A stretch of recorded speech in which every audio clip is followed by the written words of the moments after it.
Why is it like that there? Hold on one second there, folks. I don't know why my screen's like that. Well, Hollow Gelato, everybody. Give me one second. I don't know why my screen is small here. Hold on.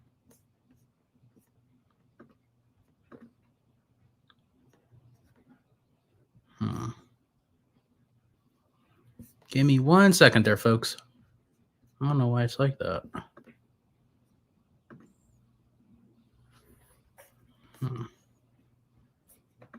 There we go.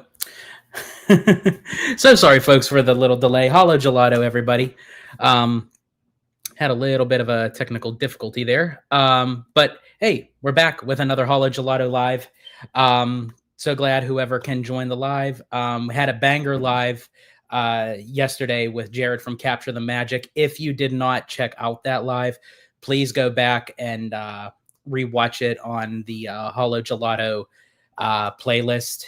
It was the recent live that I did again with Jared from Capture the Magic. That live was a banger for sure. And for all of you who did not attend that live, as I said, go back and rewatch it. You'll understand why. But again, so glad to be back doing another live with you all. And yeah, we're getting like little trickles of information in from, the theme park. So anytime, whether news comes out big or small, until we get like gargantuous, kind of announcements, hey, we'll just keep bringing the news as it comes along, no matter how big or small. And speaking of small, as you see, I'm the king of segues. That Disney announced recently that Remy's Ratatouille Adventure at Epcot will be going down for refurbishment, but is going to be coming back in kind of like a new way, that they're adding like a new set design to the ride. And also you will not be required to have the 3D glasses,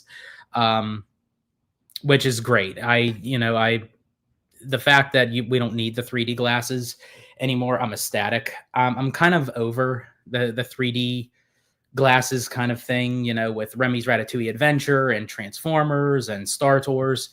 So when they said that there was going to be 3D glasses for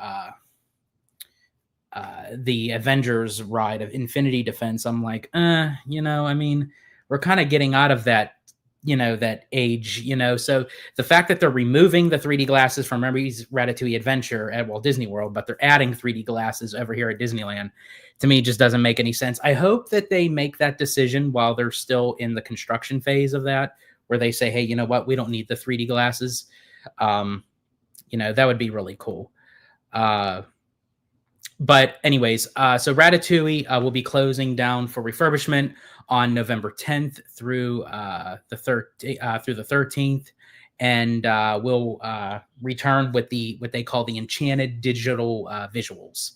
That gives like a clear imagery that's projected without needing the 3D glasses. So it's going to be more crisp. It's going to be basically almost feeling like a brand new ride. So, we're having that on top of the new audio animatronics that we're going to get for Frozen, that they already have at Hong Kong and soon to be Paris, and also in Tokyo. So I'm glad that the domestic parks are getting the love with the newer, updated technology and audio animatronics. That I thank God. So yeah, I just wanted to throw that in there starting off, because again, I am the segue king. But let's say hello to everyone in the chat, shall we? So starting off, we have my babe Abby, Hollow Gelato Familia, absolutely. I kind of wanted to have a nice, better intro than what I did. I didn't realize that the setup was all wonky, but hey, better late than never. Let's see here. We got One Shot Motorsport. Yeah, absolutely. The changes coming to Remy's Ratatouille Adventure and Disneyland Paris. So that's cool. And then we got Dragon Blood in the house. Welcome in, Dragon Blood. Something cool to talk about today. I swear Disney's looking at my armchair Imagineering and is actually doing what I do. Frozen was the beginning. Yeah, I tell you, Dragon Blood, they Disney watches. You think that they don't, but they do. And I think honestly, sometimes they look at, I mean, obviously they look at the much bigger channels, but I think they also look at the smaller channels as well, that they kind of get an insight, because especially over here at Hollow Gelato, because as I said, we mix it up, so, and I'm one that I don't mince my words. And a good friend of mine and the channel, Drew the Disney Dude, said that Disney even looks for, critiques, whether they are positive or negative, but as long as it's just respectful, And we got Jacob Weller in the house. Welcome in, Jacob. Let's see here.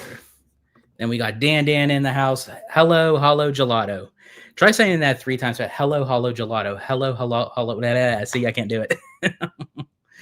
Let's see. One Shot Motorsport says, we don't need 3D on the Avengers e-ticket attraction. Absolutely agree with you. We do not. We got Sean Arani in the house. It seems they have recently been updating or fixing problems. It is nice seeing them finally give love to the park, which wasn't seen to be happening during the Chapek era. I agree with you, Sean. Definitely 100%. Now, let me add another question onto you with that. Do you feel like that was Damaro's intentions, that he was always planning on doing that? Or do you think it was only just to kind of look good since he's in the CEO race? And because if that's the case, I'm worried with that, because if he does become CEO, which more likely it looks like, he's the front runner, could he kind of stop with all these, fixtures and adding things, once he gets basically what he's desiring? So that I do. And now, again, I'm not saying that he will, but that is a strong concern of mine. But let me know your thoughts. Let's see. Dragon Blood, the build up to D23 100% and Fast and Furious testing. What a great time to be a Disney and Universal fan. What an era. Absolutely. I agree with you. And as I said, I'm a diehard Disney fan. Disney will always be my number one priority, no matter what. But I do love Universal too. You can, have a favorite, but you could still love everything, Dragon Blood continues. The Remy's refurb was part of my armchair Imagineering, getting more updates and etc. Paris's version is getting. Yeah.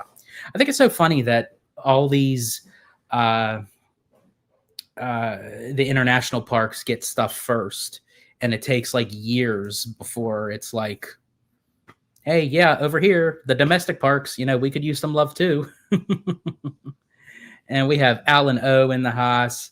Welcome in, Alan. So glad to see you.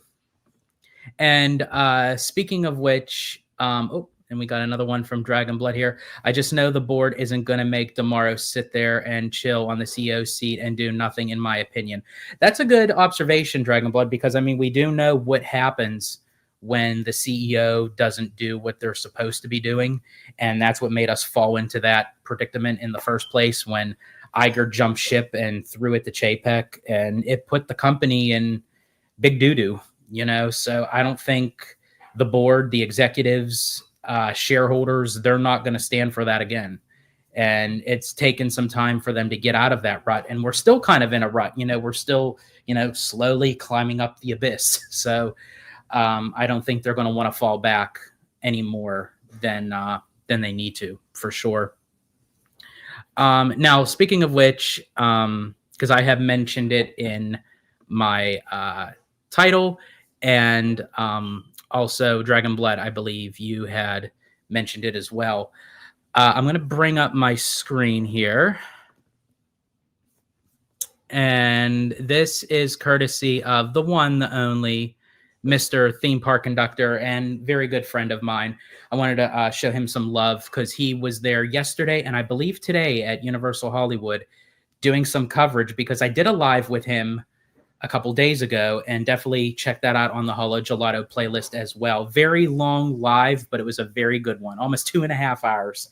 Actually, no, I think it went over 2.5 hours, almost 3 hours. But we dived into a lot of different topics, but he had mentioned that there was a possibility that the Fast and the Furious Hollywood Drift was going to be test running yesterday and today or today. He wasn't sure, but he made that announcement here on Holo Gelato. And sure enough, yesterday, also credit to a good friend of mine, Mr. Theme Park Wizard.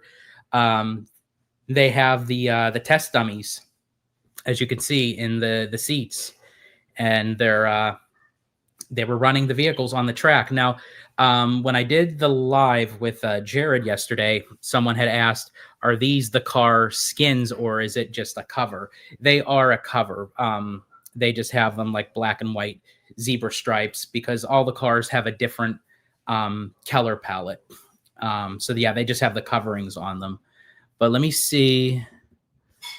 I don't know if, let me see, move over here. Yeah, so he did a little video shot there. They have everything in place. And it looks like they're rearing ready to give it a test run.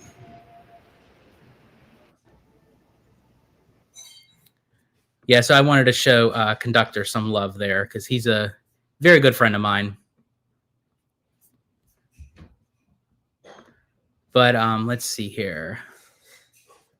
Dragon Blood says, what a milestone for Fast and the Furious. Yeah, I feel like the rate that they're going with this, I mean, basically the track is all put together. You know, the vehicles are on point. Now they're doing the test run with the crash dummies, so to speak. I can definitely see this ride. I said it before, and I'll say it again in case anyone had missed it, that they're going to probably have this ride operation after the holidays. Now they could do it before, but I think they're going to want to get through the holidays with Grinchmas and New Year's Eve and, you know, what have you, in the rest of the Halloween season. And then between January and March, I feel like, you know, those are like the slower times after the holidays where they can open something up to still keep people coming to the park for something brand new and something as thrilling as this Fast and Furious coaster. Because I tell you, it looks like a doozy.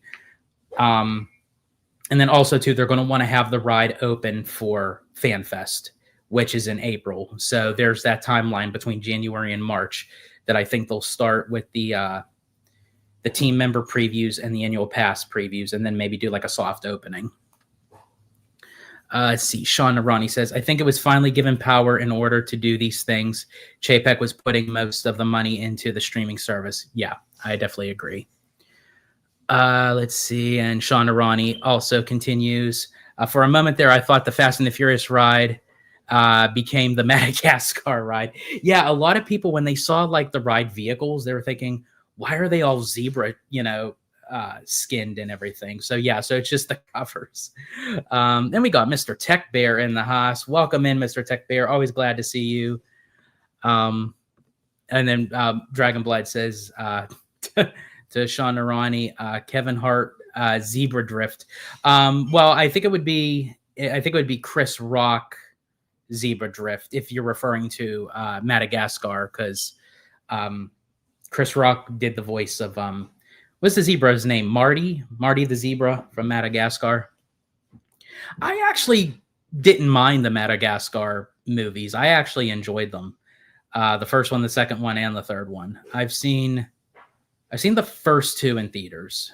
But the third one, where they join the circus, I just saw that on streaming. But as I said, I thought they were really good movies. I mean, it's Madagascar, you know.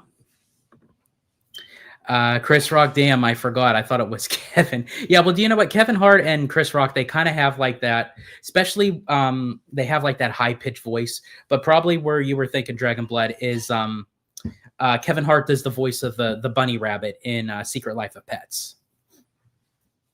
Which, again, another great ride here at Universal Studios Hollywood, which you can only see at Universal Studios Hollywood. They don't have Secret Life of Pets down in Orlando, which I'm very surprised that they never added it. But that's okay, because as I said, it's a great ride where you can kind of differentiate, you know, Hollywood from Orlando. You know, I don't like having like a carbon copy, you know, of everything on both East Coast and West Coast. Let's see. Dragon Blood. When in 2026 do you expect the attraction to open? Yeah, I would say January, between January. I don't think it would be March. I'm just like rough balling it, like if it had any delays or whatever. But I would say between January and March, definitely before FanFest for sure, and spring break. Yeah. So, and that's smart of Universal if they do that, because during the slow months, everyone's coming off of the holiday high. They go trick or treating, they go to all the Halloween events, they go to all the Christmas events, they spend on Christmas gifts, for people that, they don't end up using their gifts and they take it back with their gift receipts, but hey, it is what it is. I'm not trying to be a Grinch here, folks, but the truth is the truth, and that's how the Italiano works. You may all think it, but I think it and say it. So, yeah. So, they'll want to get people in during those off times. Let's see here. Dragon Blood. I would love to see Off the Leash in Florida. You take Jimmy Fallon and bring back the scrap trackless ride they originally had for Hollywood. Yeah, I mean, I think honestly the Jimmy Fallon ride should go regardless. But I would like to see something fresh and new. What I would actually like to see is a ride based off of Beetlejuice, and it being more like of a Mystic Manor kind of thing. That would be really cool.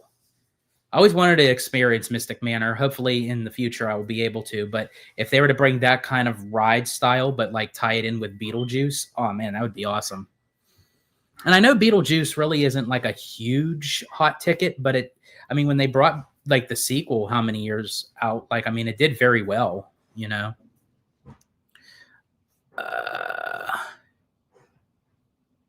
Let's see. That way, Hollywood and Orlando's can be different. Yeah, that's true.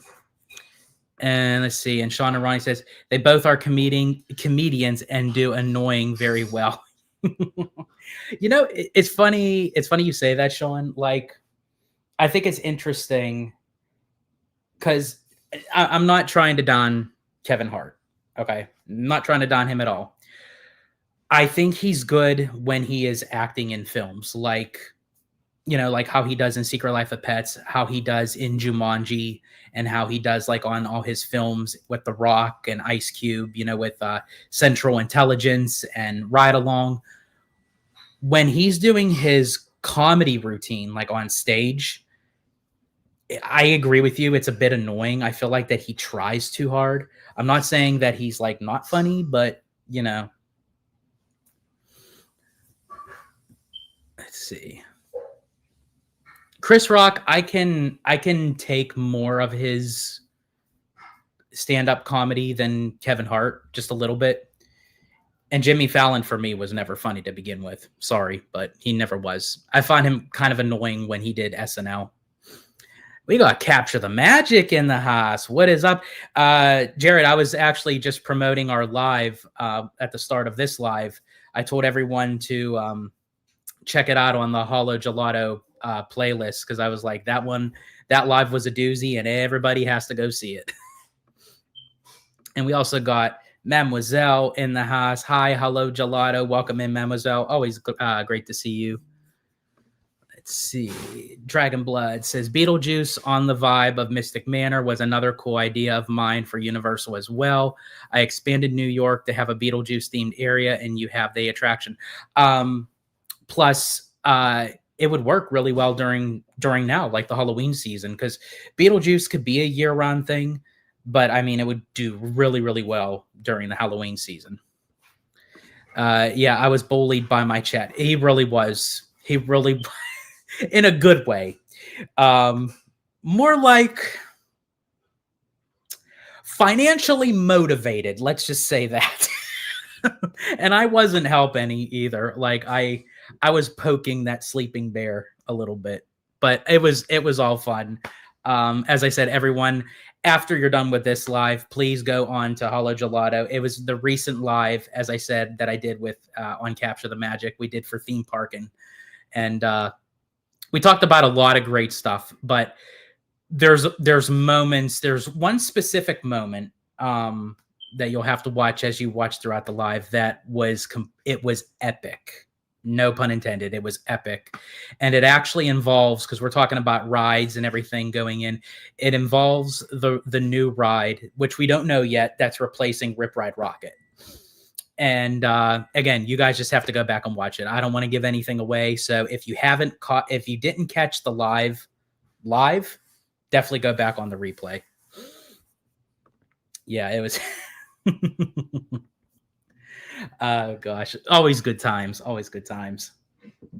But yeah, so we got a lot of great stuff coming out, as we were just talking about with Remy's Ratatouille Adventure and the Fast and the Furious, which well, speaking of the Rip Ride Rocket, area, I'm curious to know what is going to go in there. I mean, I think obviously we know it's probably going to be another roller coaster. I don't think they would take out a thrilling roller coaster and put in something less than. I think they would either do something equal or bigger. So it's definitely, I think, going to be a roller coaster, and it might have the same kind of, ride system, ride track, ride vehicles as the Fast and the Furious coming here in Hollywood. But I'm curious to know what the IP is going to be. Is it going to be a mirror version of Fast and the Furious? Is it going to be Back to the Future? Is it going to be Ghostbusters? I'm very curious. Yeah, Dragon Blood, definitely check it out when you get the chance. As I said, it was the one live before this one. My thumbnail has like the logos of 20th, when it was 20th Century Fox, Universal, Paramount, and Warner Brothers. And as I said, it was titled Theme Parkin' with Jared from Capture the Magic. So yeah, definitely when you have time, check that out for sure. Let's see. Yes, we should all watch the replay and see. Yeah, you really should, because it is, as I said, it's a doozy. And we got David in the house. How's it going, David? So glad to see you. Let's see. Always a good time collaborating with Capture the Magic. Absolutely. I love Jared. He became a really good friend. And he's someone that can actually, hang and put up with my sarcasm and everything. So that's always a plus when you get a good friend. Let's see, Dragon Blood. For me, I'm thinking a Ghostbusters coaster using the same technology as Fast and the Furious, Hollywood Drift, just as my take on what could happen. Okay.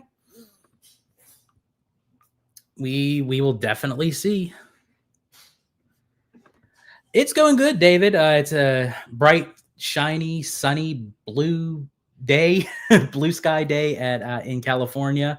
I'm also, as you guys can, I don't know if you guys can see the shirt, but I will be going to a Lakers game tonight with Abby and Mademoiselle. So that's going to be fun. It's actually my first Lakers game, like in person, live. And recently, Abby and I went to a hockey game, Ducks versus the Pittsburgh Penguins, which is ironic for me because it's my new hometown versus my old hometown. And for Abby, a bird versus a bird, all about the birds, which she hates birds.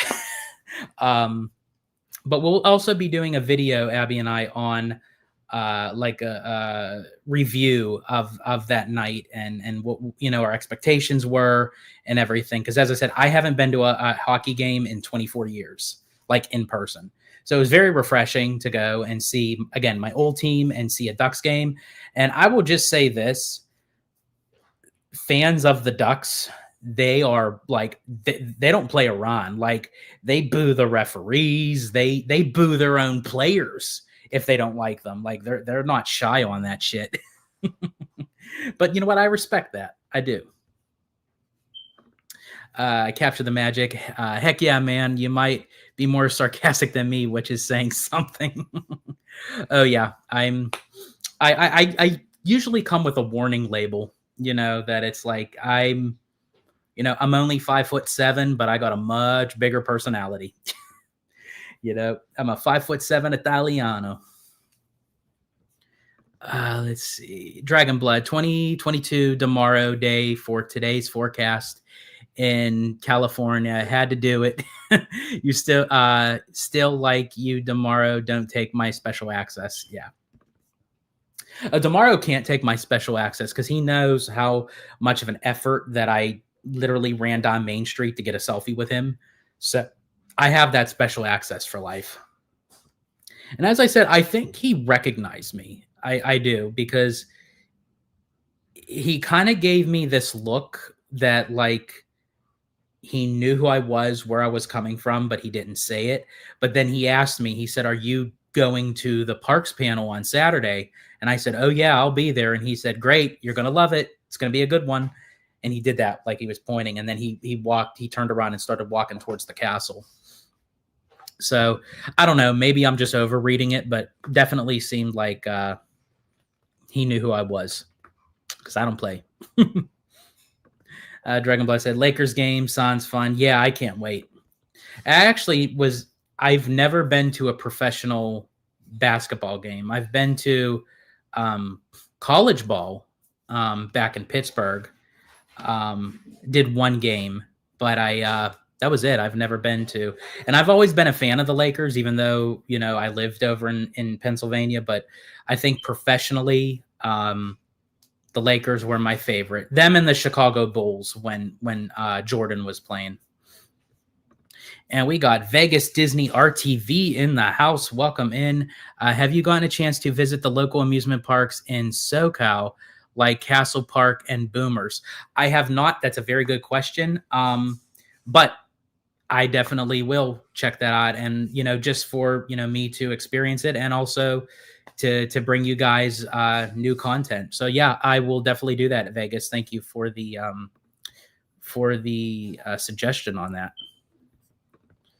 It's going to be a good time. It's going to be a good time indeed.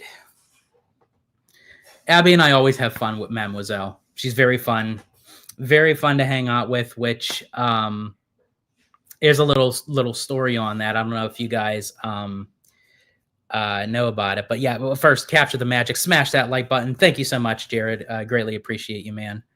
And TGIF chat. So how we actually met Mademoiselle was I bought Abby and I tickets for a D23 event for the 25th anniversary of or the 20th anniversary, 95, 2001, 30 years of Indiana Jones, the ride. I forgot the year here, folks. Time's moving by so quickly. And so we went to the Indiana Jones event up in Glendale. It was on the Imagineering's creative campus. And we were in the auditorium for the event, and I get a tap on the shoulder behind me, one row behind me. And she said, "Excuse me, I don't mean to bother you." She says, "But I know who you are." And I went, "How?" And she said, I watch you all the time." And I'm like, "Where?"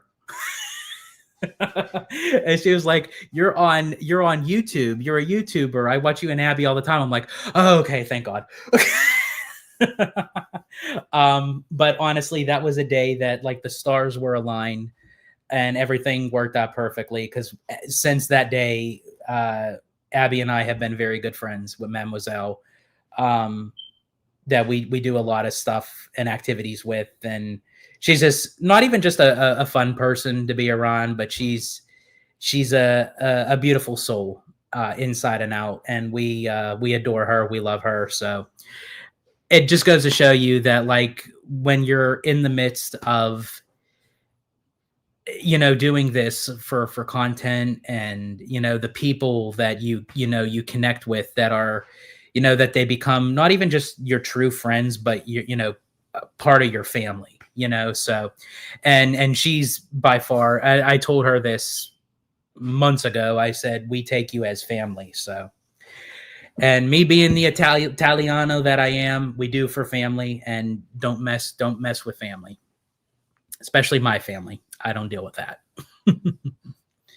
And yes, that is very true, Mademoiselle. We do. Let's see here. Dragonblood, I will be unfortunately not making it to FanFest. D23 is still going to happen if I get my tickets, of course. Yeah, absolutely, Dragonblood. I'm so sorry you can't make it to FanFest, man. I wish you could, but definitely, Abby and I will be there, boots on the ground. So definitely check out our content. Maybe we'll be able to do a live.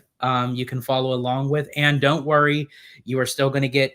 We have your Fan Fest mug. We will be sending out, and also to Jacob and Giant Peter Adventure, you will be getting your sunglasses. I am so sorry for the delay. Just a lot of stuff going on, but we have not forgotten about you, and you will be getting that. I'm trying to figure out, especially for the sunglasses, because I want to pack them well, because I don't want you to receive them in pieces. And yes, we love Mademoiselle. Let's see, where am I here? Sean Narani says, I remember going to a Bulls game, and even the point guard was tall. He just looks small compared to the centers and forwards.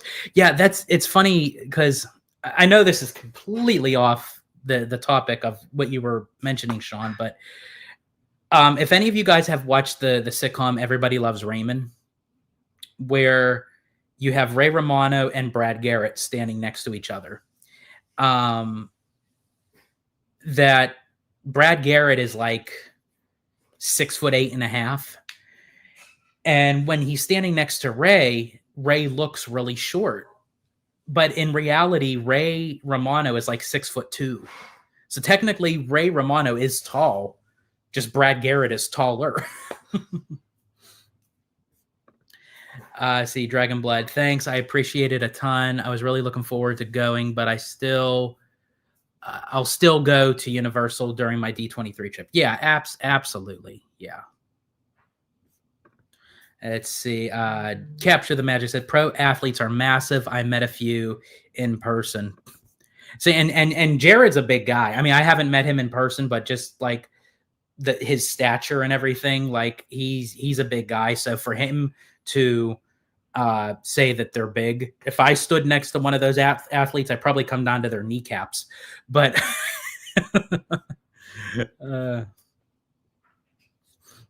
yeah, so Abby says, sorry guys, I've been working a lot lately. Yeah, absolutely. Abby's been working hard. I've been, cranking out all these videos and lives and content for you guys. So we're both kind of, trying to come together, let's see. And then Dragon Blood also agrees. Yeah. We gotta keep going. So, so we can, work hard to play hard. But right now with my profession, my working hard is playing hard, and my playing hard is working hard, because it's part of like what I do as a content creator. Let's see. Mademoiselle says, to Jared, any K-pop Demon Hunter tees coming to your store? Jared, you got a question there. Any K-pop Demon Hunters coming to the Capture the Magic store? Which definitely, speaking of which, everyone definitely check out Capture the Magic's his store. He has a lot of great t-shirts with a lot of sayings and logos and all that. I am still in the process of getting everything put together. That I haven't had time. I still have to put together, so you guys will have a code to use for a discount. But in the meantime, definitely go over and check out some of his merch, for yourself or maybe a family member, especially now that the holidays are coming. You want to find that perfect gift for someone. Definitely go over to Capture the Magic's merch for sure. Let's see. Actually been working on that because my daughter is a massive fan of that movie. Yeah, I think everybody is like so hyped up for that. Abby and I attempted to do a reaction video to it, but it didn't even block it off in certain areas. It blocked it worldwide. But we're gonna go see I think the sing-along, the movie in theaters with Mademoiselle. So we'll definitely be doing an out of theater reaction to that. Let's see. Oh, and Capture the Magic confirms if you guys use the code Hollow Gelato, you'll still get a discount while George is getting all that set up on his end. Perfect. Thank you for confirming that, Jared. So yeah, everyone, go over to Capture the Magic when you guys get a chance. Definitely check out some of his merch. And as he confirmed, use the promo code Hollow Gelato upon checkout, and you will be getting a what is it, Jared? 10% discount. See, and George gets money for that code. Yep. See, you got to roll in that dough, man. I gotta pay for my flight down to Florida. Again, go please, guys. I can't say this enough. After this live, go back and rewatch me and Jared's live, and you'll know why I need to get a flight down to Orlando. Well, it's going to be in 2 years when the new ride comes out, but you'll know why. So yeah, I have to save up for a flight for that. So, it helps Jared out. It helps me out. He becomes successful on his store. I get 10% on, everything that you guys purchase with the Hollow Gelato, promo code. And yeah, any, like super stickers and super chats that you guys throw my way, I'm literally going to put that away for my flight down to Florida that I'm just going to be saving up for, that I'll be heading down in 2 years. Because I'm probably going to try to shoot for either opening day or, if I can get like an early preview of it. Well, basically it's whenever Jared goes, which again, I'm throwing you guys little teasers, little hints. But you have to go back and watch our live for you to get the whole story, because it's so funny. I'm rooting for a long construction timeline all of a sudden. Again, we're throwing you little hints because we're trying to hype it up, but you'll get the whole shebang once you watch it. Dragon Blood, I'm honestly looking forward to living in Florida a ton. Can go to Disney and Universal anytime and etc. Hype AF, which means as beep. Yeah, I can't. I could definitely understand that, Dragon Blood, because as I said, from moving from Pennsylvania over to California, like just night and day, it's always been my dream to have theme parks, especially Disney, close by me. But I always thought it was going to be Walt Disney World, to be honest. I thought I was going to move to Florida and everything. Never thought it was going to be California. But what's funny is I love having Disneyland in my backyard and being a California local and just kind of going and doing my thing. Walt Disney World and Universal Orlando, I prefer to have it as a vacation destination. It's like more of a bigger hype for me. So yeah, so I could definitely understand, the hype of either living in Florida or California, of how that can like bring everything together, Let's see here. Where am I? Lost my spot here.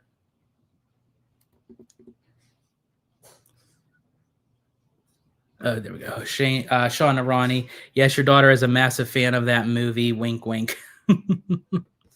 I think Sean Arani might be saying, does Jared maybe? Like, I will say, after spending time with Mademoiselle and like really getting the gist of like the whole like K-pop community, especially like with BTS and everything, I have a much bigger appreciation for it. Because we actually, Abby and I also did a lot of music video reactions. We did like 5 or 6 of them.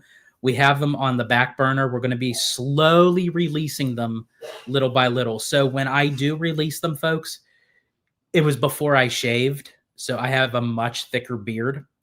Because you're going to be like, wait, how fast does his beard really grow? I mean, my beard does grow. This is only, I think, 3 days, since I shaved. It comes in like a weed. As I said, I'm a walking humanized chia pet.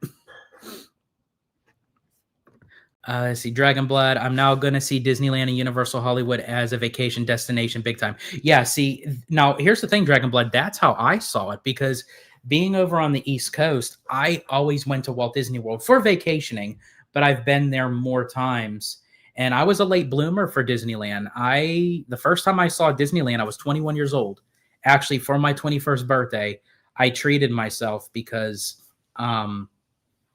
people were telling me, oh, if you've been to Walt Disney World, you don't need to go to Disneyland. It's much smaller. There's a lot more to do at Walt Disney World.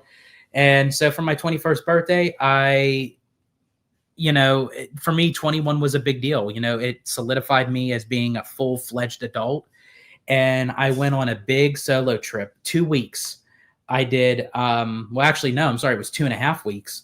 I did 10 days down at Walt Disney World and 7 days in California for Disneyland. And that was my first time. And I remember walking through the gates and I was like, wow, it may be smaller than Walt Disney World, but it is a completely different feel, a different look.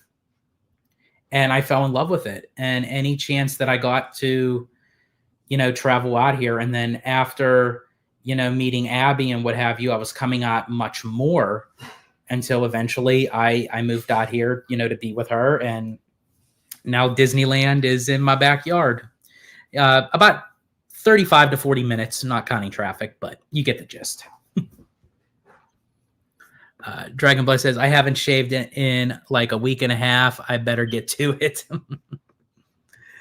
Let's see. It's not a terrible movie, I will say, but she is going as, is it Romy? I think that's her name for Halloween. That's pretty cool. Let's see here. Where are we? My D23 trip is honestly going to be my true and early 21st birthday gift. Awesome. Hey, God, go for it, man. As I said, I loved it for it being my 21st birthday. Because as I said, I started with Walt Disney World first because I started off what I knew. And actually, it was only going to be Walt Disney World. I was only doing 10 days at Walt Disney World. And then I was in college during the time. So I got my what is it called? The payback check that can go towards your student loan. I forget the name of it. It starts with an R. But I got that and I'm like, you know what? I'm extending my trip. I'm going to go out to Disneyland. So, yep, I took an extra week. And so I went 2.5 weeks for my 21st birthday. That was one of my favorite birthday gifts that I did for myself. Because also down at Walt Disney World, I did the Dine with an Imagineer at the Hollywood Brown Derby at Disney's Hollywood Studios. I wish they still did those. They stopped those during COVID, and they never brought them back. I miss the dining with an Imagineer. Let's see. Capture the Magic says, I hate musicals, but The Greatest Showman and K-Pop Demon Hunters are not terrible to watch. Yeah, Greatest Showman is one of my favorite movie musicals for sure. The Greatest Showman, Grease, Hairspray. Well, here's the thing. I do love musicals. So West Side Story, both the original and the new one, I enjoyed. But I am curious to see K-Pop Demon Hunters for sure. It has a banger song, Golden. I absolutely loved it when I watched it on the Tonight Show. So I can't wait to see it being incorporated into the movie. For sure. Let's see here. But what also too, what I'm trying to do, like, as far as like with the channel, along with Abby is, as I said, we're just trying to like grow it out as much as we possibly can and try a plethora of different things. And again, I've said this before, but a lot of times people, miss the lives or miss, the statements on the videos. And it's Halo is like mixing it up in Tagalog. And that's basically what we're doing. We're doing theme park content. We're doing in-studio podcast content. We're doing out-of-theater reactions. We're doing music video reactions. We're doing food reviews, so we're doing a bunch of different stuff. The Greatest Showman director is supposed to direct the live-action Tangled movie. That's interesting. By the way, what do you guys think of that? Like the live action Tangled movie. This was a conversation I actually had with Conductor on our video that we did the other day, and they were doing it, and then it stopped, and now it's back on. And I think that they're looking for Scarlett Johansson to play Mother Gothel. I think they had someone in mind for Flynn Rider. I'm not sure if they had anyone for Rapunzel, but I don't know. Like, I'm just so over these live action reboots. But that's interesting that they would get the director for The Greatest Showman if the script is good. And obviously he's a very good director. Hopefully, it can, but I don't know. Live action reboots and sequels for me, I'm just like, I'm completely over it. Disney, as far as the studio side, they need to just bite their bottom lip and say, you know what, we're not doing no live action reboots. We're not doing no sequels. They may take a hit, for a couple years to kind of get people back into the gist of just watching original material. But that's how they should get back into it. Now, I'm not saying to never do sequels, but do them when they count. You don't need to do a sequel for everything. Now, for instance, Zootopia 2, fine, perfect, cool. I've been wanting a Zootopia sequel since the first movie came out, and they waited a while, so I'm cool with that. Obviously, they're going to do Frozen 3 and 4. Frozen is gangbusters.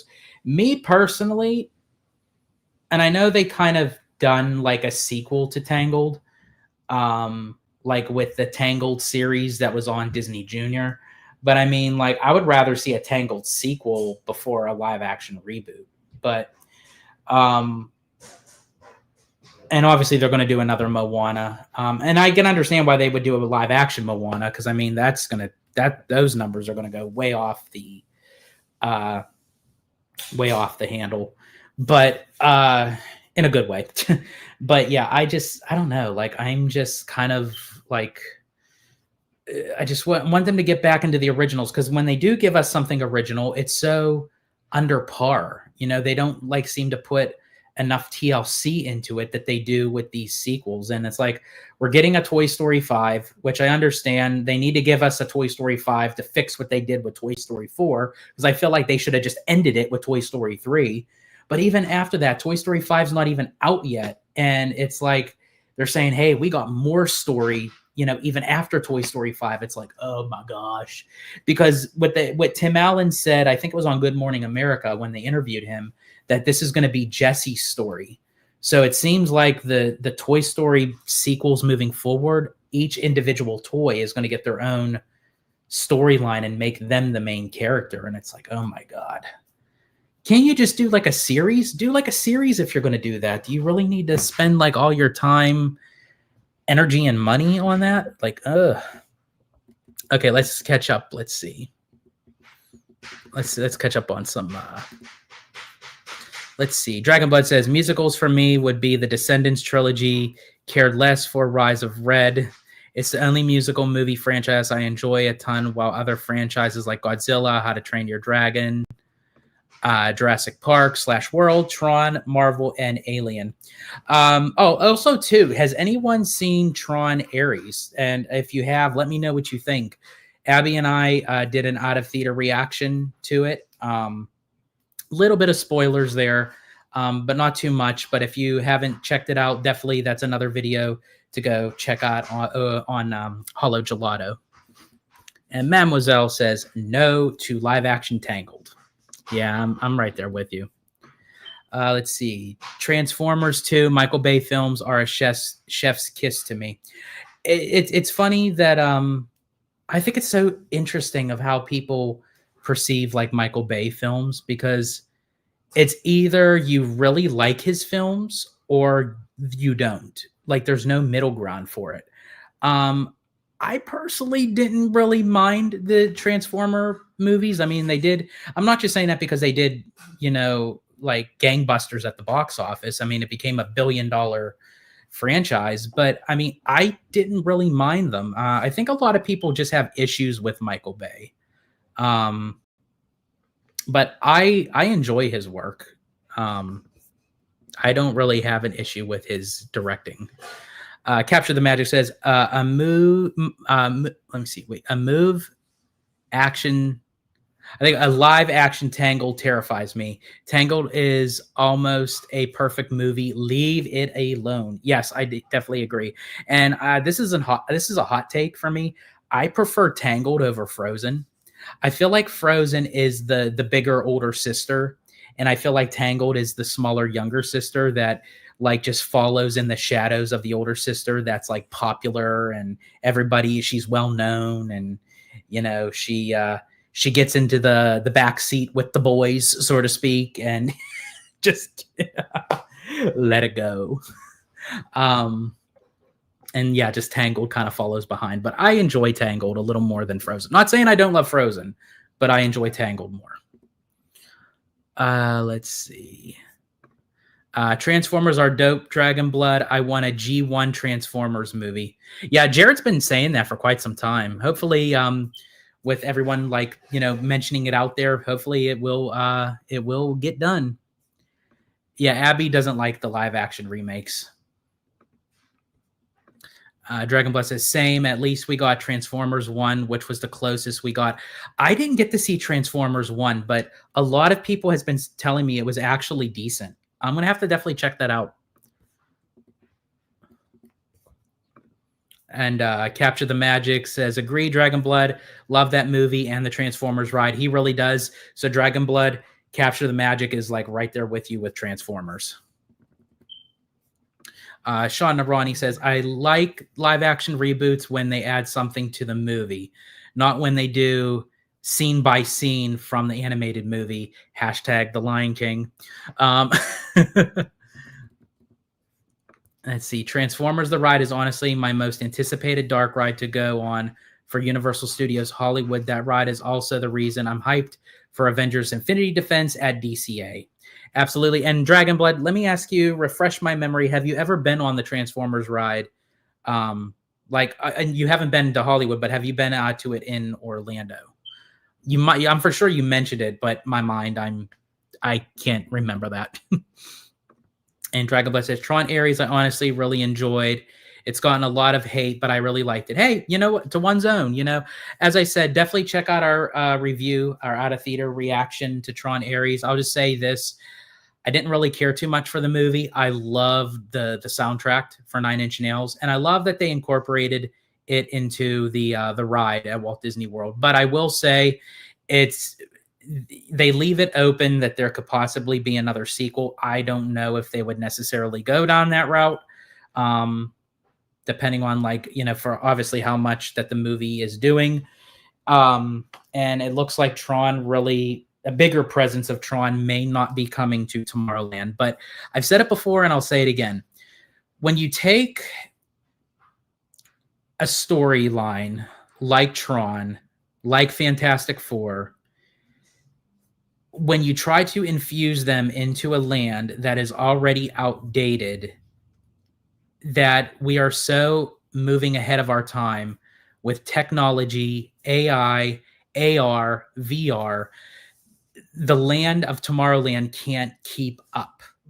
So, and I even feel like that even in the box office where Tron Ares is visually stunning. It is. It's a masterclass of technology of what they can do, especially when you see it like in 3D. Because I believe we saw it in 3D. But other than that, the storyline just was very, very not completed in my, that's the nicest way I could say it. And One Shot Motorsport says no to live action Tangled. Yeah, I think everybody is in agreement with that as well. Capture the Magic says, I've had to watch all the princess movies tons of times with our kids, and Tangled is the best princess movie ever.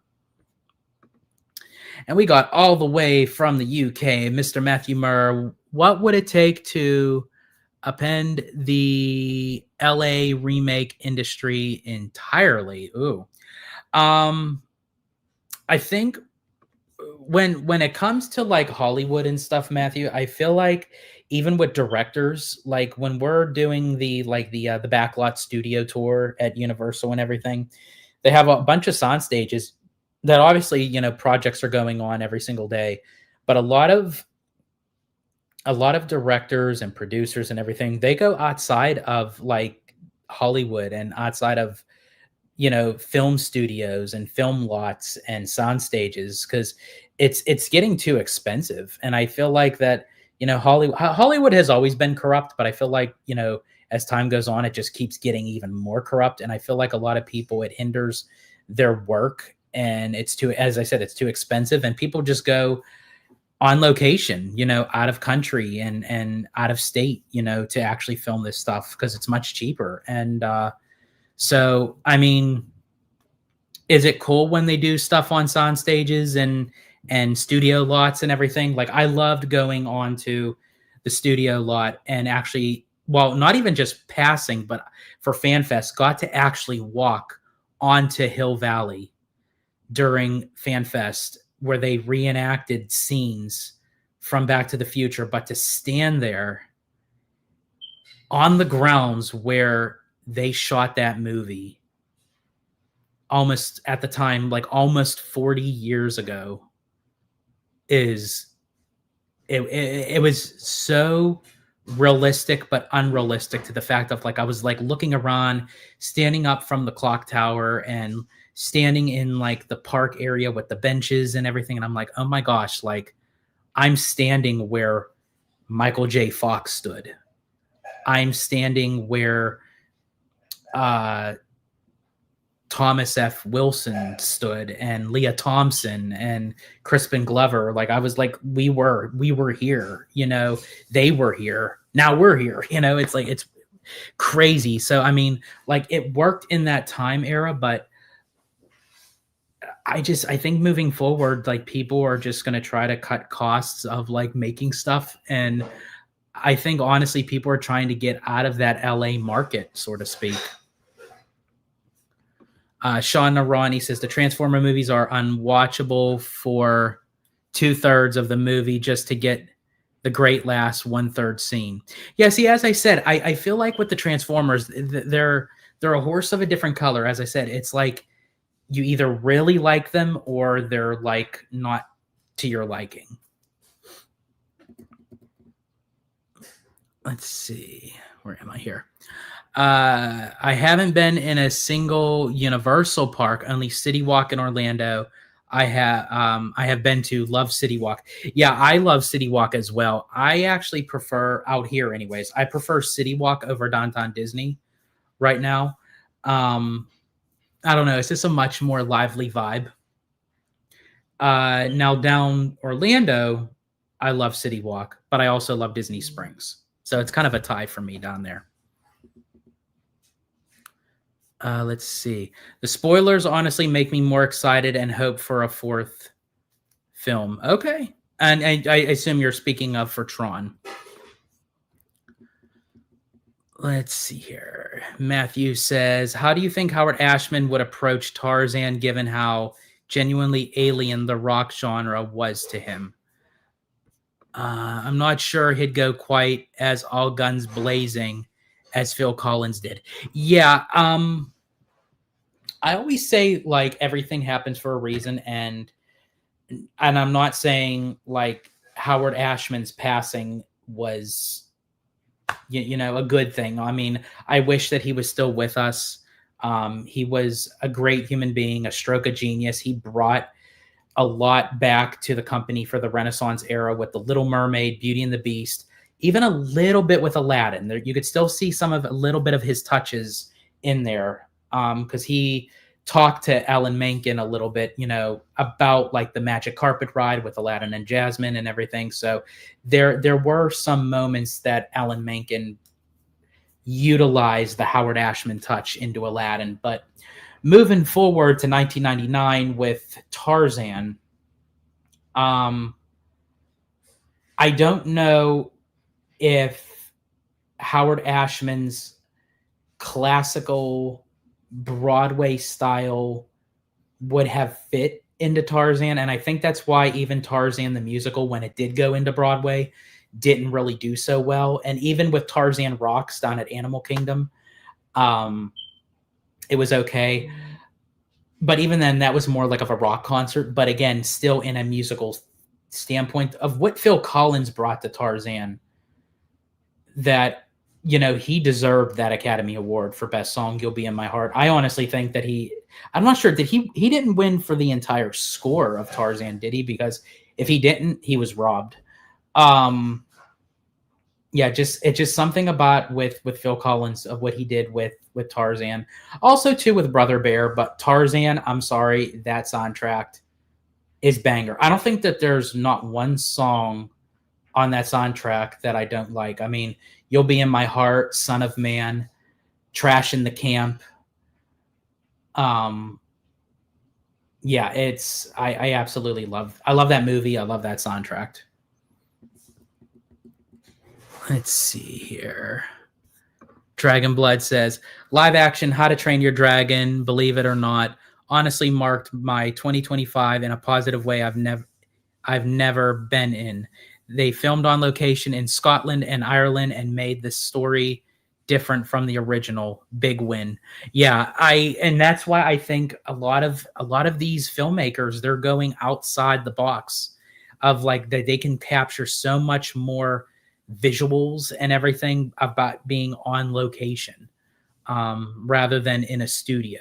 I feel like the studio was made for a time when there was not a lot of traveling for filming. You did it in-house, during like the Alfred Hitchcock days and the Frank Capra days and the Billy Wilder days. You did things like on location or in city or in state. Nowadays they they go, even Peter Jackson, when he was doing the Lord of the Rings trilogy, he went to New Zealand, and he filmed all three of them back to back to back. And he did the same for The Hobbit back to back to back, and that's just, how he works as a filmmaker. And I'm not saying you can't be creative when you're filming on a lot or in a soundstage, because there are some things you do need a soundstage for, but the more artistic that you can be by getting actual real life visuals, I say go for it. Let's see. Matthew Murr says, I think half the songs of Aladdin were composed by Ashman and the other half by Tim Rice. I'm not so sure, and I don't know if they really confirmed that, but I think Ashman kind of was talking to Menken, closer, obviously, to the end of his life, unfortunately, that when they were doing like A Whole New World, which again, no surprise here, A Whole New World is my all-time favorite Disney song. It's in my top 10, maybe even my top 5 favorite songs of all time. But they were talking, he was like mentioning to Menken, like, start off the song that it's like a wisp. Like, you're going up into the air, up into the clouds, the sky, on the carpet with that do do do do do do do do do do. So it had like that moving element of moving up. I think that was all Ashman with that one. Let's see, and you may be surprised to discover that Collins took a larger role in composing the instrumental score to Brother Bear, alongside Mark Mancina and Dave Metzger. I can believe it. Yeah, I'm a huge Tom. I was about to say Tom Collins, but that's the drink. Phil Collins. I'm a huge Phil Collins guy, especially when he even started with the band Genesis. Let's see. They make a ton of originals, but nobody goes to watch them. They will stop making remakes and reboots when people stop going to them, and they are not making money. They are business after all. That is true. I just think that if Disney just pulls the curtain on it and say, hey, we're only doing originals, it will force people to say, okay, I'm going to go and see this. When you're doing a movie like Hexed, and you're labeling it as a non-musical, which again, I feel like that's more Pixar than Disney. Disney should stick to the fairy tale musicals and let Pixar be Pixar. And then, you put the description of a young boy with his type A mom and everything. It's like, we're going down this route again. It's like you're not hyping the movie up. It's like, but when it comes to Zootopia 2, Toy Story 5, Frozen 3, Frozen 4, it's like, that they make an epic effort to promote and market the hell out of these. So it's like in comparison, and then here comes Hex. And I think Hex has potential, especially if it's going to be kind of like a Halloween based movie, even though it's going to premiere in November. That they can do a lot of it during the Halloween season. But again, if it fails, which I hope it doesn't, then there goes another movie for the books that is just, it's just another movie. I don't know. I just think, but I do agree with you, Sean. I think honestly that if people were to, if they are complaining about the sequels, then why are these movies doing so well? And I think that's really true. I think if Toy Story 5 really got nobody to go, and the movie was a complete disaster, and it was the lowest amount made at the box office of the franchise, they probably would never make another Toy Story movie again. So yeah, I do agree with you with that. Dragonblood says, freaking filming locations for Jurassic Park and 1998 Godzilla is in my backyard. What a dream to me. That's awesome. That's so cool. And we got Brian in the house. Hey, George, with this news, do you think they'll eventually remove the 3D glasses from Flight of Passage? Ooh, very good. First of all, welcome in, Brian. So glad to see you. I sure hope so. I hope them removing the 3D glasses for Remy's Ratatouille Adventure could eventually have them removing for Flight of Passage. Possibly, as I said, make the decision to get rid of it for Infinity Defense before it's even done being built. I thought for sure they were going to remove the 3D glasses when Transformers was down for refurbishment, but apparently they just added more like better effect to it. But I wish they would get rid of it. So yeah, we'll just have to wait and see. To your question, Brian, I hope that they do. I love Flight of Passage. It's my number 2 favorite ride in all of Walt Disney World after Cosmic Rewind. It was my number 1, and then Cosmic Rewind came and changed that whole theory. But I think honestly, once Tropical Americas comes and you have Indiana Jones and Encanto, I feel like that might be enough to hold over for Flight of Passage to go down during kind of like the off season for refurbishment. Because I have to be honest, the screen definitely needs some TLC. It's definitely showing its age 8 years later from 2017 when it first opened.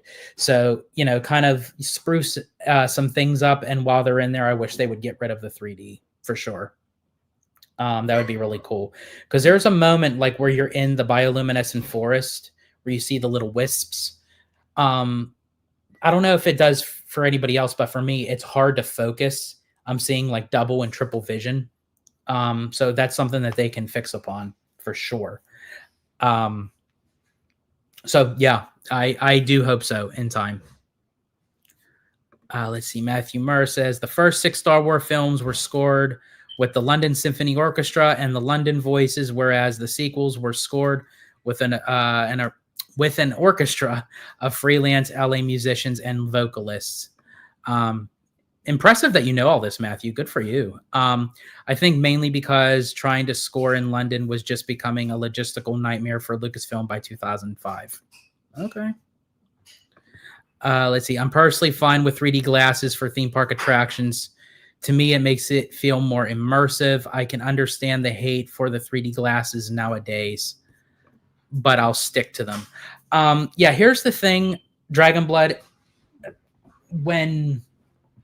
And maybe you'll notice like when you go on Transformers, as I said, I know you'll enjoy that ride, but I've noticed with the 3D glasses sometimes because it moves so fast in the sequences, it's kind of hard to try to hold focus. It gives a lot of people, I know for Abby, it gives her a really bad headache. That's why a lot of times she doesn't go on the ride, unfortunately. I still do. It doesn't affect me, but I enjoy the ride. But I think it would do the ride more wonders without the 3D glasses. But in any case, one way or the other, I'm excited for you to be able to go on the ride, and I'm very curious for you to give your thought process on it. And then Brian confirms, yeah, it's blurry. Yeah, referring to the Flight of Passage part of the bioluminescent forest. Now, I did want to mention too, because while we were talking about Flight of Passage and Animal Kingdom and Tropical Americas and everything, I wanted to get your guys' thought process on this, and I'm going to do a video on this separately. That way you guys can go back and watch it and add more. I'll probably have maybe someone on, or Abby or what have you. But speaking to Animal Kingdom, and we're talking about movies coming out with the studio and sequels and what have you. Ice Age, what is it called? Boiling Point. The 6th movie in the series, which that caught me by surprise. For how many years that the franchise has been going on, and the 5th movie where it shows Scrat in space and everything, not really a hot take. The movie didn't do so well at the box office, but now that Disney now owns Fox and the properties and everything, that I guess they're trying to revitalize the movie franchise and see how well it goes. But it does make me wonder that when you look at Ice Age, not just as a franchise, but just the storyline, a mammoth, a saber-toothed tiger, a sloth, a saber-toothed squirrel. It's during like the prehistoric times. And there was a moment, I think it was in Ice Age 3, I think it was called Dawn of the Dinosaurs. Again, it's still in the prehistoric times. Now that they got rid of Dino Land USA and they're putting it in Encanto and Indiana Jones, could they potentially, if Boiling Point does well, and speak of which, look who is here with us. Hi. If Boiling Point does well, could they essentially add Ice Age into Animal Kingdom? Because it kind of brings back that animal prehistoric times, and then you'd have a popular IP to go with it.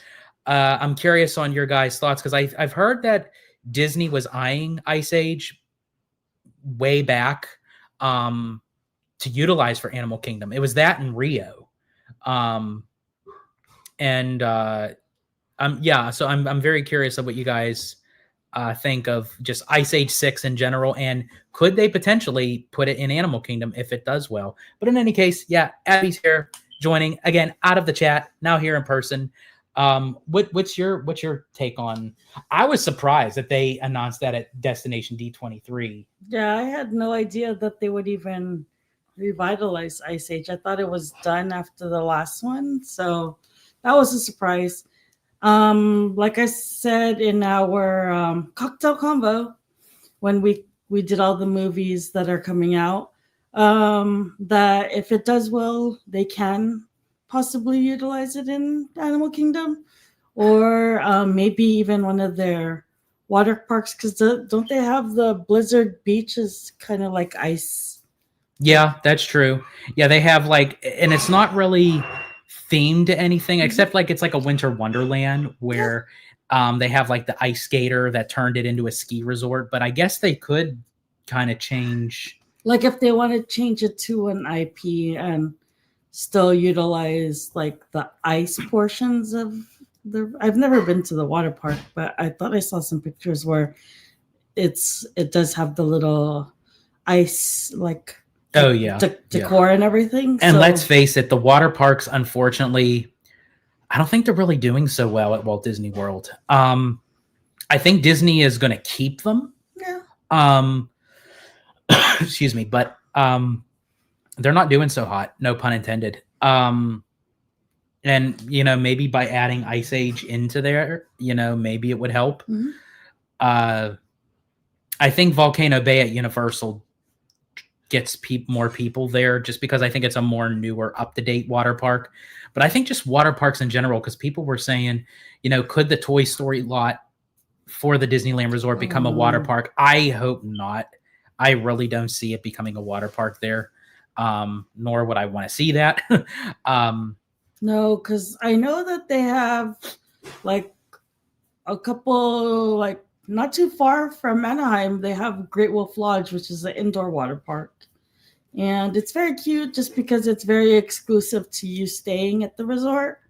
But I still don't see it as a big draw. See, and I think too, that's where it works with Walt Disney World. And they're even having trouble with their water parks because once you're in the resort, they want to keep you in the resort. Mhm. So it's like, here's your water parks, here's your golf courses, here's your outdoor recreational activities. They try to get people to stay on property to do not just a multi-day, but like a multi-week kind of, stay at Walt Disney World. Where with Disneyland, it's a smaller resort that's intermixed with inner city Anaheim. So it's like you don't need a Disney Springs. You don't need a Blizzard Beach or Typhoon Lagoon. Mm-hmm.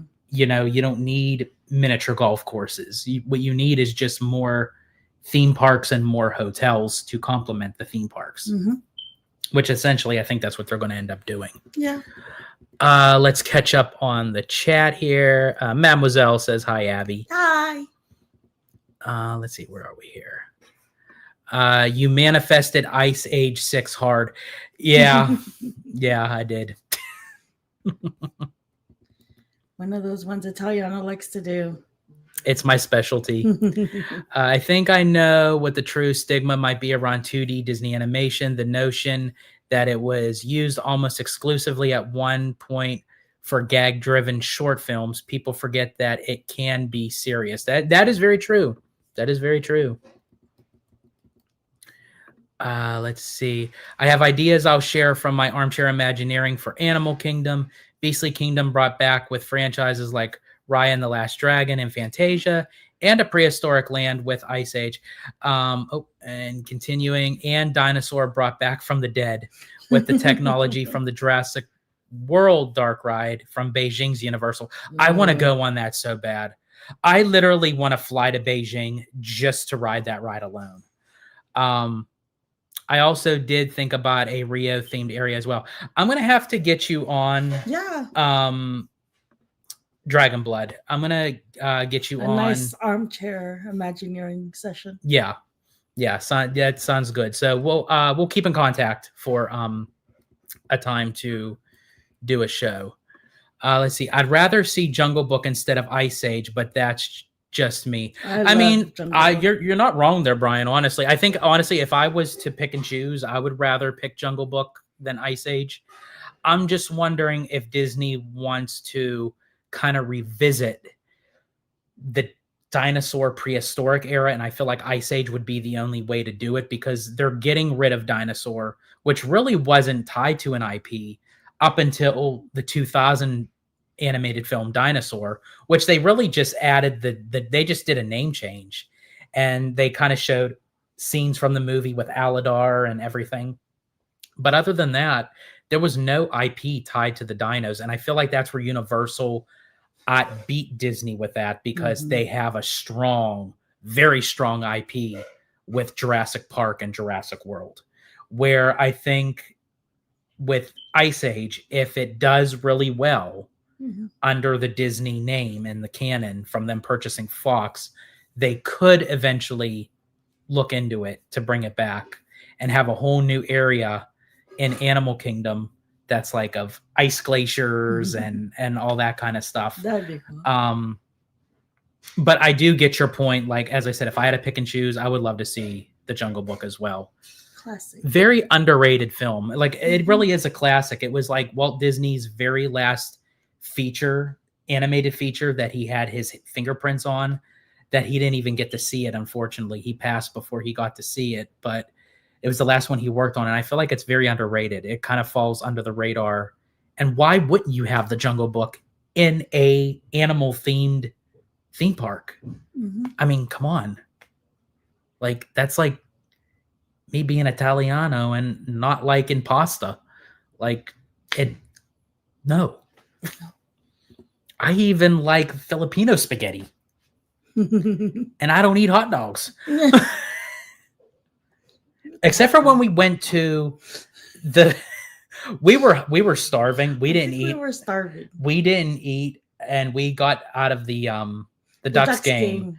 And there were the as you can see, like I was telling them, those fans were brutal. I know. He had first he had his shirt all unzipped, and he was like, "Okay, I'm ready to show my penguin pride." And then he started hearing like the pregame, and then like they were just working booing, out, and they were like, "You suck," and I'm like, "Oh, there goes the zipper." I was like, "What happened, babe?" He's like, "Nothing." He's all, "You Anaheim Ducks fans are crazy." but yeah, so there was like an outdoor little cart vendor, and I have to say the food smelled good, and he was had like a little grill, a bacon wrapped street dog. Oh, it was bacon wrapped. Mm-hmm. I didn't know it was bacon wrapped. Cali style. I ate it too fast before I even got to look at it. That's why it looks so plumped. Because there's bacon wrap. Okay, so it had a bacon wrapped hot dog, and Abby had it with just mayo and ketchup because she's a mayo gal. She loves her mayo. I had it with mustard, ketchup, and the grilled onions and peppers. Mm-hmm. And oh my god, I ate that thing like in like 2 minutes. It was really good. Another thing I like from Cali, I guess I like Cali dogs. So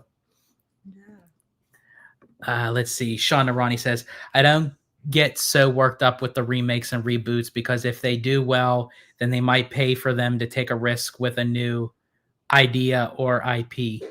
That's a positive way to look at it. Yeah. I mean, because if they start off with something new and they have it in mind that they could potentially do like a remake, sort of like what they did with Moana, I mean, then I guess I could be okay with that. I can get on board with that. Dragonblood says, for Beastly Kingdom, I even brought back the Scrap Dragons Tower Coaster, and it's an original attraction. That would have been really cool. Wow. It's so sad that when you look at the Animal Kingdom original sign poster, you see the silhouette of the dragon, you see the silhouette of the dinosaur, and then when you go to the entrance, you see like the heads. You see the dino head, the dragon head. They don't have it anymore. There was never a dragon except for the Banshee. You can, but they took away like that fantastical fairy tale look of a dragon, and they added the Banshees from Avatar, and then they just have to remove the dinos altogether, and unless they add Ice Age, let's see. Vegas Disney RTV says Apple TV has a new nature doc coming out titled Ice Age. If Boiling Point does well, a land at Animal Kingdom would be perfect. That is interesting. Yep. I definitely have to check that out. Nature documentary, and it's actually called Ice Age, coming from Apple TV.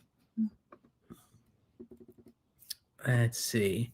I have lots to share for Walt Disney World, but my schedule is tight nowadays because I work full time for my job. Yeah, absolutely. And I know how it is, Dragonblood. As I said, our schedule is definitely tight. But yeah, absolutely. We will definitely work something out. Sean Arani says Disney World most of the time now only keep one water park open at a time. Yeah. I don't think they are putting a water park in the Toy Story. Yeah, I don't think so either. Mm-hmm. No. Yeah, they used to have both water parks operating at the same time. And then once COVID hit and the park shut down and then it reopened, they started doing this on again, off again, rotating between Typhoon Lagoon and Blizzard Beach. You come to Hawaii, George and Abby. One thing, Jollibee, great Filipino food. Oh man, I love Jollibee. Like, I've risked my life to try Jollibee. Hey, I'm just saying. I know, but I'm just saying it was like 2.8 seconds that something could have. But I wanted that. I wanted that chicken. But definitely. I don't think they know what you're talking about. Okay, so my first time going to Jollibee, I was so excited. Abby was taking me. I said, can we go there for lunch? I have to try the chicken and I want to try the Filipino spaghetti. we were going under like a bridge, like a trestle thing where there's like 4 lanes and we were on the right side, and the GPS didn't tell her to move to the left lane until we were already in the right lane. And she was like, oh, we're going the wrong way. And I'm thinking, okay, she's going to put on her left turn signal, move over, move over, move over. We had to go 3 lanes over.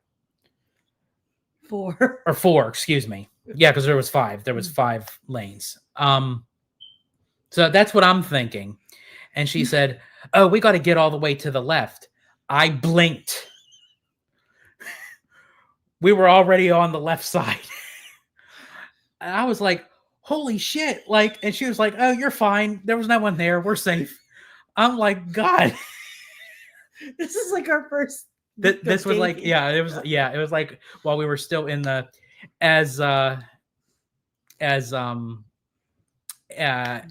Angel says, her daughter, a situationship. That's when we were in. Again, she asked her, she said, are you two in a situationship? She says, ask George. She asked me, I'm like, I don't even know what the hell a situationship is. Like, I don't know the new lingo. Apparently, because when I played games with her and her friends, they don't even know what a snow cap is. So it's like, yeah. Does anyone know what snow caps are? Oh my gosh. He was safe. I just needed to get to the other side for Jollibee. Yeah. But in any case, Dragonblood, I definitely want to come out to Hawaii. That is definitely on. I've never been there. It is so on my bucket list. It's not even funny. Not only do I just want to see Hawaii and island hop and everything, I want to stay in Aulani. I have to stay in Aulani.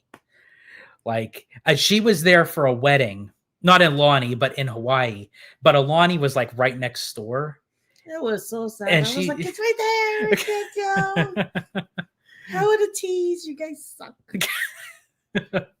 So, so definitely that is on my bucket list for sure. And when we do, we'll definitely reach out to you. We can hang out, and obviously I'll be, we'll be covering, a lot of content. Unless he moves to Florida by then. That is true. Unless you move over to Florida by then, that would be my luck. Like the time when I go to Hawaii, you're already moved out. I'm like, ain't that a bitch? Let's see. Oh, Brian has a question. Where do you see box office 5 to 10 years from now? I feel the total number is becoming less and less important, and Disney views movies as a commercial for parks, merch, and streaming. That is a good take. Actually. That is a very good take. Really quick, Todd Hensley, welcome in. So glad to see you. Brian, very good question. I might have to do, I'll answer you, but I might have to do a separate video on that to dive a little bit deep into this one. Now that you actually say it, I can see 5 to 10 years from now, especially how people are not going to movie theaters. And I think it was, I don't know if it was Sean Narani or if it was Remy D that mentioned like when people have the A-list ticket stubs for AMC, it doesn't necessarily go to the initial box office number. I think that's what it was. And, but in 5 to 10 years, yeah, I can actually see, because a lot of people really aren't going to theaters. Maybe once in a blue moon, like you said, and Disney might just be looking at how well a movie does, not necessarily with the numbers in theaters, but the numbers it pulls for streaming. That was just like with Elio. Elio did poorly at the box office, but it did really well on Disney Plus. And I think there was another movie that did really well too. Moana 2 did really well on streaming, but it also did well at the box office too. And if it pulls in the numbers for streaming, it very well be the main center focus for merch and for park attractions. What do you say to that? That's a really good question. Yeah, I actually agree with that, because I don't know if we would be watching as many movies if we didn't have the stubs. Oh Would be yeah, more yeah, because we're A-list. Yeah, cautious. we're A-list stub members, and like when we went to go see Roofman, and we're gonna go see the movie Regretting You, and the new Good Keanu fortune. Reeves Good Fortune. Like, would I really want like I don't think we would spend pay. the $20 by itself to watch it? I don't know. I would have been mad if I spent that for that bold, beautiful, bold. The Bold Beautiful Journey or something. Yeah, Yeah, the one I I would fell have asleep been. in. Yeah, I would have been pissed with So, that. like, I can see that, like, couples or even like, especially families, would they really pay that much to see a movie? So, Yeah, most likely the box office, they are just bringing out movies to see how it will do in the parks later on. like even for like yesterday, we went to go see Black Phone 2. I enjoyed the movie. I slept. She slept. Um, I but forced myself to but sleep. essentially, yeah, would I have spent money to actually go see that? No. And I know Abby wouldn't, because she would then feel like she would have to be forced to watch it, because if she's spending like $25 just to sleep, but again, that's the beauty of us owning the AMC, but it works in our favor, but it hurts the movie theaters. Because I feel like really the only movies that I would think that we would pay for at the end of 2025 would be Wicked for Good, Zootopia 2, and Fire and Ash. Yeah, everything else just is a bonus. Yeah. Let's see. Vegas Disney RTV. I love the Jungle Book 2. I would like a Jungle Book Dark section added to Jungle Cruise at Disneyland. An attraction within an attraction like the King Kong section in the tram tour. It makes me wonder, like, and now that you mentioned that, Vegas Disney, and I've said this before. Now, again, I know Jungle Cruise is classic. It is original Walt. Could they essentially take out just the Jungle Cruise theme, just of what it is, like without like the corny jokes and everything? Eventually, I'm not saying now, maybe not with Disneyland, but maybe Magic Kingdom, and just turn it into a full Jungle Book boat ride that takes you through the story. Add some kick-ass audio animatronics. Yeah, maybe not for Disneyland, but it really is redundant I think, for Magic Kingdom, just because you have Animal Kingdom where the live animals are. Yeah. Yeah, see that's where, okay, well maybe that's where it wouldn't work out in Magic Kingdom then, because then you'd be putting it in. Then it's getting tied to the movie franchise. No, yeah, that's true. That's why I think Jungle Cruise is a little like downplayed over there, because they have a full Animal Kingdom. But if you tie it into the like IP version of Jungle Book, then it might be more popular. That's okay. What I was saying. All right. Dragon Blood says, I'm going to get Jollibees now that you brought it up. And Mr. Tech Bear says, hi to Abby. Hi. Sean Arani says, what about bratwurst?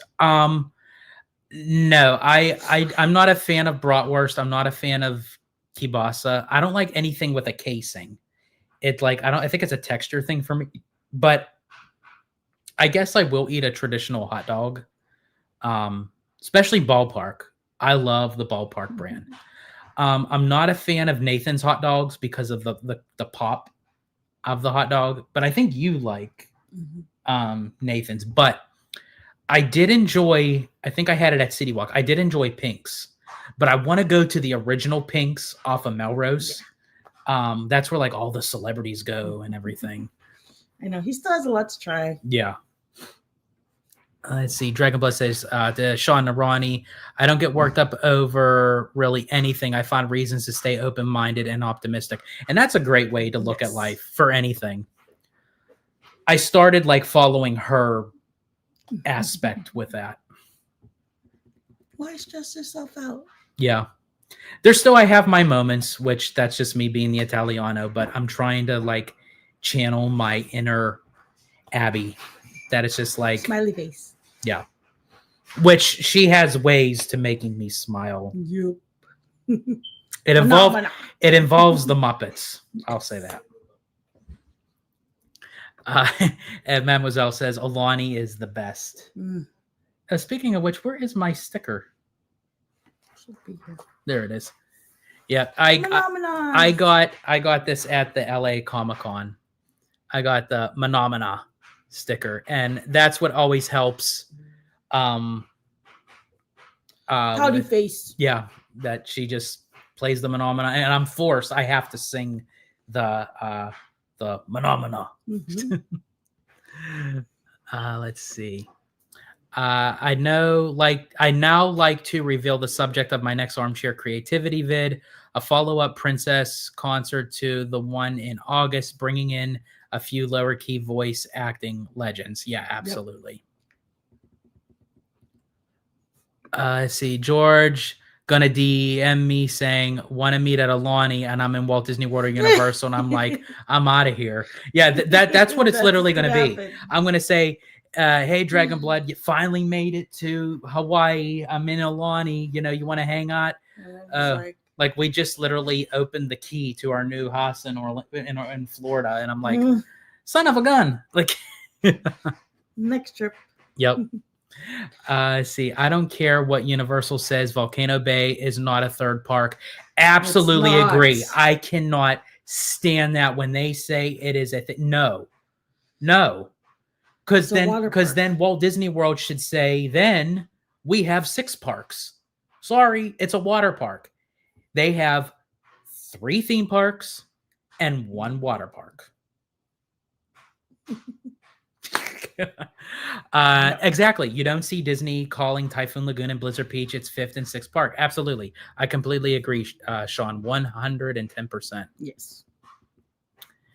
Let's see. Thanks for the detailed answer. Good points and something to think about. Yes, I don't think calling a movie a flop just on a box office makes sense these days. And honestly, no. I think honestly, just calling a movie a flop, like, yeah, okay, it didn't do well at the box office, but does that really make it a bad movie? If you really go back and look at a lot of these like attractions that are based on IP already, the ride that we ended up having Sparks, you know, at the very beginning, Dumbo. It's a classic staple Disney ride. Even though it's a spinner, it was on opening day at Disneyland for a movie that didn't really do well at the box office. Go back and look at Dumbo's box office numbers. I mean, but it's a classic staple attraction. You have Casey Jr. train that's still tied to Dumbo.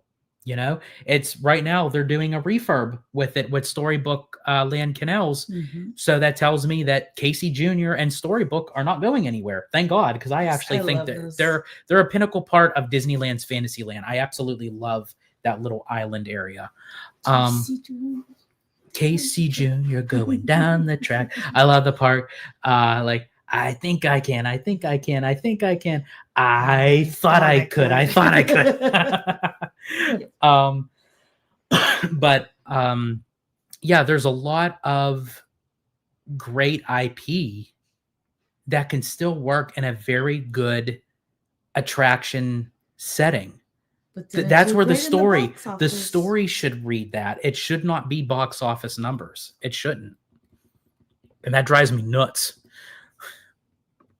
And Sean Arani says, there is data that shows that if you put a movie in theaters first, it does better on streaming. Yeah, so, and I can agree with you with that because I feel like they utilize, it's almost like the theater is like the pig for slaughter. Like they set it up to just go. Yeah, because it shows people to say, oh, I really want to see that movie, but I don't feel like paying $80 to go see it. But I'm going to wait for streaming to see it. I'm going to check it out. And I think that's where the numbers for streaming comes in. That was a horrible analogy that I used. It was like the poor pig, little piglet. I'm sorry. Baby pigs are cute. you know. Then they become like adult and they become all fat and disgusting and rolling around in mud. But like when they're like little, when they're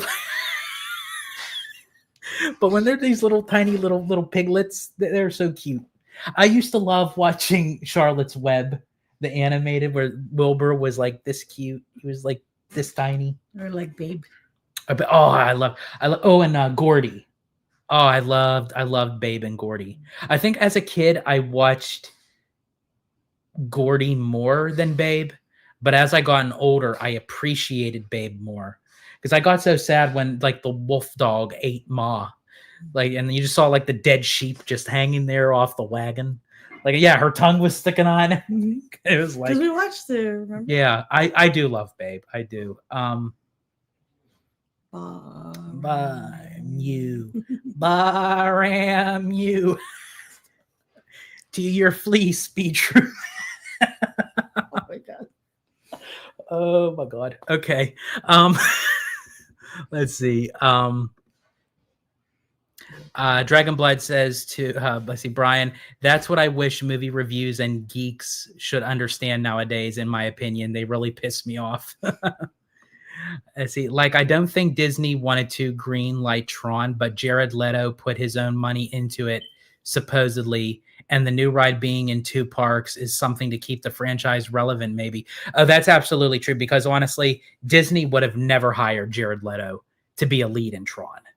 The fact that he was executive producer, he put his own money into it because he wanted to make it.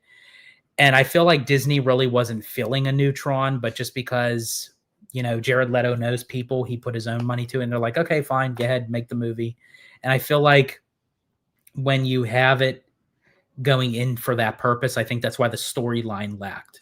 I think if Disney really wanted to make that movie, it would have worked. Because I feel like Disney put in a lot of effort with Tron Legacy, because they also did the electronica at DCA. They really wanted it to work, and it did decent at the box office, but it didn't have legs moving forward. And I think that was like a huge blow and a disappointment to Disney after they did Tron Legacy. But I don't really think they had intentions of doing Ares. I think that was all Jared Leto. Let's see. Oh, where are we here? Vegas Disney RTV. Have you tried Wiener Schnitzel? I love Wiener Schnitzel. I don't know if I tried Wiener No, Schnitzel. you haven't, No, I because you have. don't let me go get it. Okay. All right. Put in the comments if you guys want me to try. I can't believe I'm doing this. Put it in the comments if you guys want me to try Wiener Schnitzel. I've always suggested it, and he's like, you know, I don't like hot dogs. I was like, I'm not a huge fan of German food. I'm really not. Except the giant soft pretzels. Oh, the chili cheese, though. The chili cheese dog and the chili cheeseburger. So put in the comments if you guys want me to try Wiener Schnitzel. I will try Wiener Schnitzel. Then I end up ordering it when I'm at work, because then I don't get to eat it. Well, you could still get Wiener Schnitzel. I'll find something like. No, you won't. There's nothing else there that they have. They just have chili cheeseburgers. Well, I'll get a chile cheeseburger. You should try the chili cheese dog. I'll try it, but I'm just saying, like, if you ever wanted a schnitzel, then we'll go get it. Let's see. Let's see. Where are we here? And a frosty. Freezy, I mean. A freezy. Mm-hmm. I saw somewhere Nightmare Before Christmas didn't do well at the box office too, and now look at it. That is very true. Yeah, go back. I think it's original. Oh, I think it's original. Do not quote me. I think it was only like it made $94 million at the domestic box office in 1993. I think. Do not quote me. It was somewhere like it was like 80 or 90 million. It might even been less than that. But you're right. Nightmare Before Christmas, they added it to Haunted Holiday. They brought Jack and Sally for meet and greets and the parades. Man, you should see that line. The line to meet Jack and Sally. Yeah, we're going to end up doing a video on how many characters that we could meet in one day. And Jack and Sally is on our list because I've never met them. I always wanted to. And they have the new face. Jack has the new character face and everything. But the line to wait for that, it's longer than waiting for an attraction. But you're absolutely right. When the movie came out in 1993, people were like, Okay, it is what it is. But it brought in a new life for an attraction, for a meet and greet, and the merch. The merch that they have, and then also for Oogie Boogie Bash. Mm-hmm. It's like, yeah, you're absolutely right, Brian. I completely agree with you. And Dan says, you're so funny at Disney Italiano. Let's see. Yeah, so true, Brian. I feel like the flop just means nothing, like nothing. Yeah, I agree.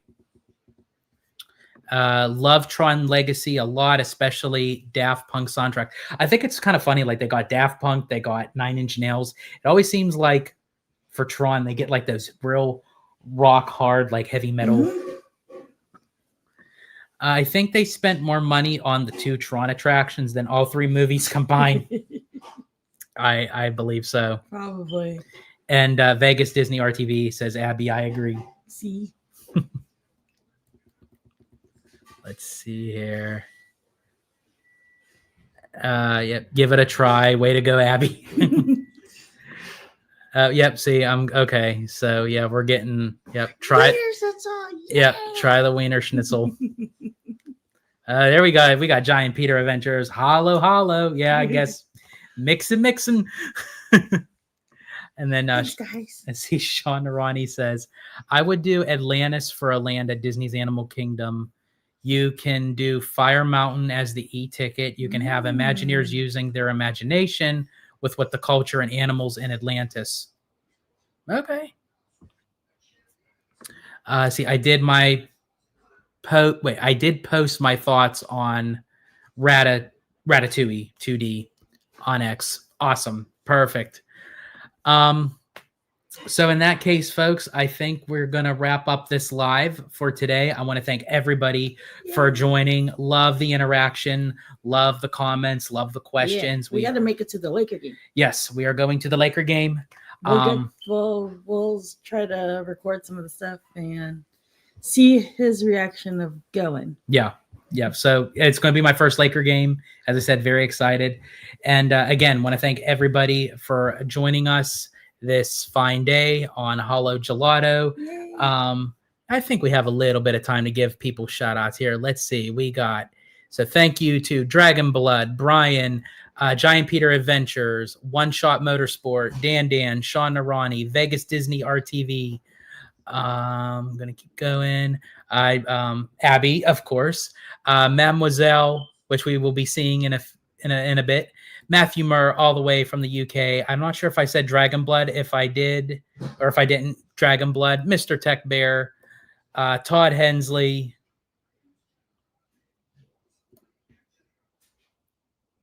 Let's see. I want to make sure I can get everybody here. Jared from Capture the Magic. Did you say Vegas Disney? I think I did, but Vegas Disney RTV, if I didn't mention you.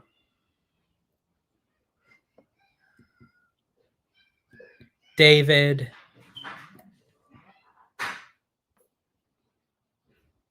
Alano. Jacob Weller. And that is it. So I gave everyone a shout out there. So again, thank you all for joining us today on this Hollow Gelato Live. This is Abby. I'm George, the Disney Italiano. And as I always say in Disney Italiano fashion, stay safe, stay healthy, stay Disney. Italiano out.